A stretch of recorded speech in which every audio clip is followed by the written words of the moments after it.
सुरभि अपनी सास सुमित्रा, देवरानी माया, पति राज, देवर मोहित और अपने बेटे वैभव के साथ रहा करती थी। सुरभि हर किसी से प्यार से बात करती, पर क्या हो जब एक शांत परिवार में अशांति फैल जाए। ऐसा ही हाल था सुरभि के घर का।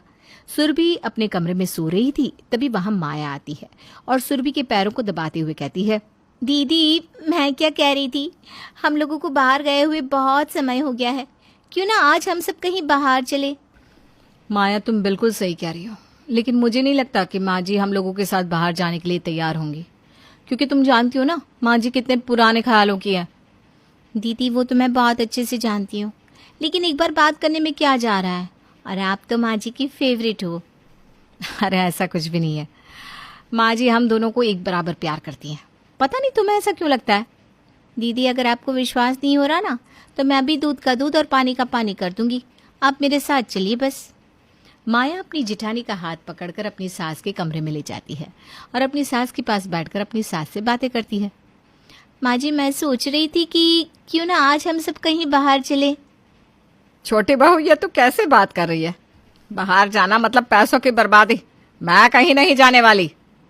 अपनी सास की बातें सुनकर माया अपनी जिठानी की तरफ देखती है। तभी जिठानी मुस्कुराती हुई अपनी सास के पास बैठकर बात करती है और सुमित्रा अपनी बड़ी बहू की बात तुरंत मान भी जाती है। ठीक है बहू, अगर तुम दोनों इतना कह रही हो तो ठीक है, हम सब बाहर चलते हैं। लेकिन हाँ, मुझसे कोई उम्मीद मत करना कि मैं बाहर का कुछ खाऊंगी, मुझे तो सादा खाना ही खाना है। सुमित्रा बाहर जाने के लिए मान गई है, ये देखकर माया वहां से निकल जाती है। कुछ देर बाद सुरभि भी माया के पीछे पीछे आती है। देखा दीदी, मैं ना कहती थी, माँ जी आपकी बात मानती है, मेरी नहीं। अरे ऐसा कुछ नहीं है माया, तुम कुछ ज्यादा ही सोच रही हो।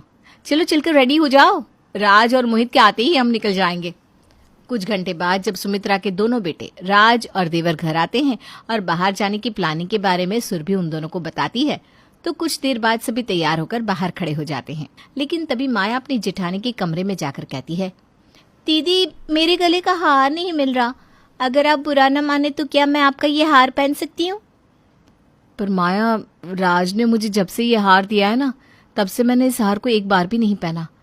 अब पर मेरे पास ना इससे मिलता जुलता एक और हार है, अगर तुम बुरा न मानो तो वो ले लो। सुरभि अपने ड्रॉअर में से हार निकालती है और माया को देती है, पर माया उस हार को देखती ही रहती है। कुछ देर बाद सुरभि और माया अपने परिवार के साथ बाहर चली जाती हैं।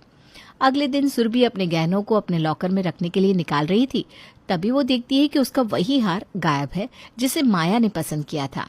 हार को अपने अलमीरा में ना देखकर सुरभि घर को अपने सर पर उठा लेती है।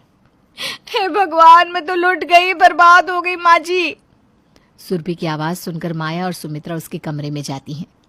माँ जी देखिए ना, मेरा हार मेरी अलमारी से गायब है। पर दीदी आपका हार ऐसे कैसे गायब हो सकता है, मतलब कल रात की तो बात है, आपके कमरे में उसके बाद तो कोई आया ही नहीं। वही तो माया, तुमने बिल्कुल सही कहा, कल रात से मेरे कमरे में कोई नहीं आया सिवाय तुम्हारे।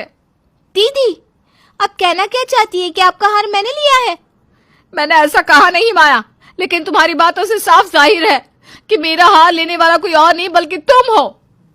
ये आप कैसी बात करिए दीदी, भला मैं आपका हार क्यों चुराऊंगी। सुरभि माया की बातों का कोई जवाब नहीं देती और अपने पति को फोन करके बुलाती है। मुझे तो समझ में नहीं आ रहा कि आखिर मेरा हार गया तो गया कहाँ। देखिए जी, आप माने चाहे ना माने, लेकिन मेरा पूरा शक माया पर ही है। भाभी क्या कह रही हैं आप, भला माया आपका हार क्यों लेगी। वो इसलिए मोहित, क्योंकि तुम्हारी बीवी को सुरभि का हार पसंद था और सुरभि ने वो हार देने से मना कर दिया। तो आप ये कहना चाहते हैं कि भाभी ने हार देने से मना कर दिया तो मेरी पत्नी ने भाभी का हार चुरा लिया। अरे भैया क्या हो गया है आपको, कैसे बहकी बहकी बातें कर रहे हैं। घर में लड़ाई होता देख सासू माँ को बहुत गुस्सा आता है। वो सभी को चुप करवा कर उनको उनके कमरे में भेज देती है। समय यूं ही बीतता है और बीतते समय के साथ सुरभि और माया के बीच नफरत की दीवार बढ़ती जाती है। हार की चोरी होने के बाद से सुरभि ना तो ठीक से माया से बात करती और ना ही माया सुरभि से। कभी माया सुरभि को नीचे गिराने की सोचती तो कभी सुरभि माया को। देखते ही देखते 2 महीने बीत जाते हैं और एक बार फिर सुरभि अपने सर पर हाथ रख बाहर हॉल में आती है और फूट फूट कर रोने लगती है। मुझे तो समझ में नहीं आ रहा, मेरे घर को किसकी नजर लग गई है, या फिर इस घर में चोर आ गए हैं। कुछ भी रखो, हर एक चीज गायब हो जाती है। सुरभि के रोने की आवाज सुनकर एक बार फिर घर में सब इकट्ठा होते हैं। भाभी क्या हुआ? आप इस तरह रोते हुए क्यों बात कर रही हैं?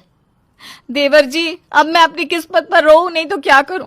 अरे इस घर में इतने चोर बस गए हैं कि मैं क्या ही कहूं।